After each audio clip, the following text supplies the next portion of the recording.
Hello दोस्तों, स्वागत है आपका अपने चैनल वेल्थ हेल्थ पे। आज हम बात करेंगे फाइनेंशियल जार्गन्स पार्ट 2 की।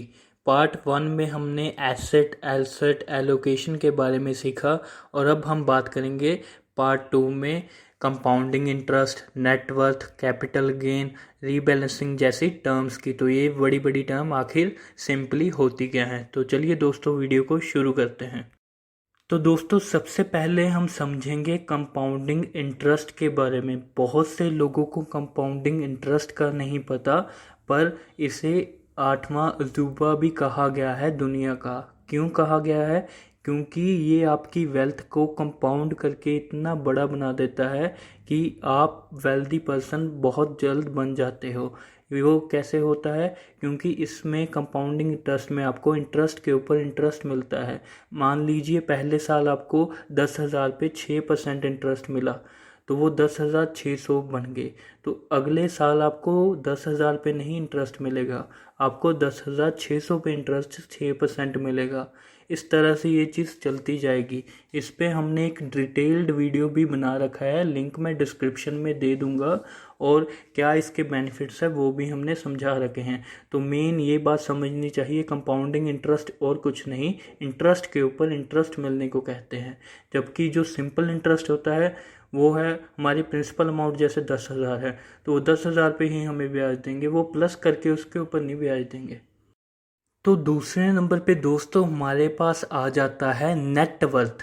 तो ये नेटवर्थ क्या होता है? नेटवर्थ और कुछ नहीं, जो हमने बात की थी पहले एसेट्स के बारे में, तो वो एसेट्स को जब हम माइनस कर देते हैं लाइबिलिटी से तो हमारी नेटवर्थ निकलती है।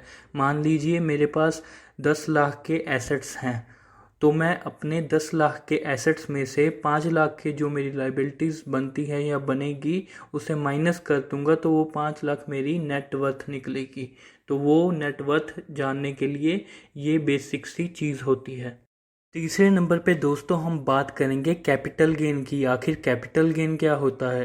कैपिटल गेन, जैसा कि नाम से क्लियर हो रहा है, कैपिटल के ऊपर गेन करना मींस जितनी आपने रकम अमाउंट कमाई, किस चीज़ से? आपकी परचेज वैल्यू से।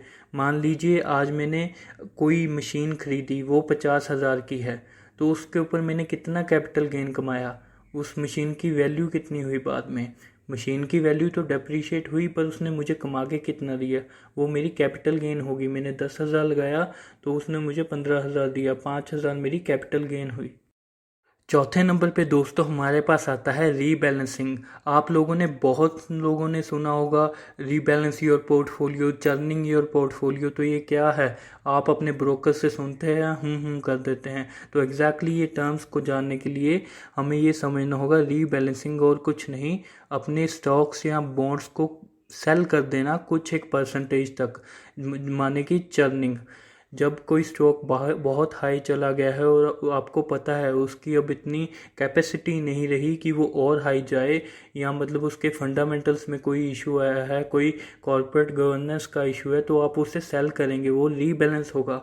तो उसे कहते हैं हम रीबैलेंसिंग ऑफ द पोर्टफोलियो।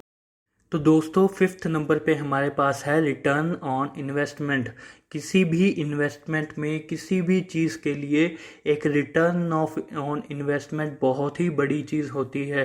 क्या मतलब है इसका? अगर मैं ये इन्वेस्टमेंट करूँगा तो उसका मुझे क्या रिटर्न, क्या बेनिफिट मिलेगा मेरे बिजनेस को? तो इसको जानने का भी एक फॉर्मूला होता है परसेंटेज टर्म में, माने कि income minus cost divided by cost into 100। तो ये आपके पास परसेंटेज आ जाएगी। सिंपल टर्म्स में आपको बताऊं तो आपकी मान लीजिए इनकम हुई 150 रुपया, तो आपकी जो कॉस्ट लगी उसमें वो थी 50 रुपीज़। तो आपने 150 में से 50 माइनस की, तो वो 100 रुपीज़ आपकी रिटर्न ऑन इन्वेस्टमेंट आई। मतलब कि आपने इन्वेस्टमेंट से 100 रुपया कमाया। दोस्तों सिक्स्थ नंबर पे हमारे पास आता है वैल्यूएशंस। हम सब ने शार्क टैंक्स तो देखा होगा, उसमें ये बात बहुत कॉमन सुनी होगी कि आपके वैल्यूएशंस क्या है, क्या अपनी कंपनी कर रही है, top line, bottom line etcetera. तो इसमें ये वैल्यूएशंस आखिर होता क्या है? हम सुनते तो हैं बट उसे समझते नहीं। तो वैल्यूएशंस और कुछ नहीं, ये एक प्रोसेस होता है जिससे कि हम अपनी किसी भी कंपनी या एसेट्स के करंट वर्थ को डिटरमाइन करते हैं कि उसकी करंट वर्थ आखिर है क्या। तो ये वैल्यूएशंस का प्रोसेस कब दिया जाता है, जबकि हमें आउटसाइड इन्वेस्टर चाहिए होते हैं, हमें फंड्स इंक्रीज करने होते हैं कंपनी में, तो हम वैल्यूएशंस की तरफ देखते हैं। वैल्यूएशंस हमारे करंट एसेट्स होते हैं कंपनी के, और लाइबिलिटीज़ को भी देखा जाता है, तो उससे एक वैल्यूएशन निकाला जाता है कि इसकी कंपनी इतनी वैल्यूएशंस की है।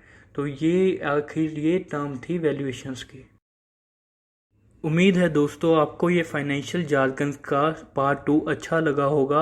आगे भी थोड़े मॉडरेशन लेवल के, डिफ़िकल्टी लेवल के आपके पास टर्मिनोलॉजीज आती रहेंगी, और अंत में आते आते इस सीरीज़ के हम बिल्कुल ही डिफरेंट लेवल पे पहुंच जाएंगे, जहां पे हमारे पास फाइनेंशियल टर्म्स का एक अच्छा मीनिंग और एक अच्छी नॉलेज हो जाएगी।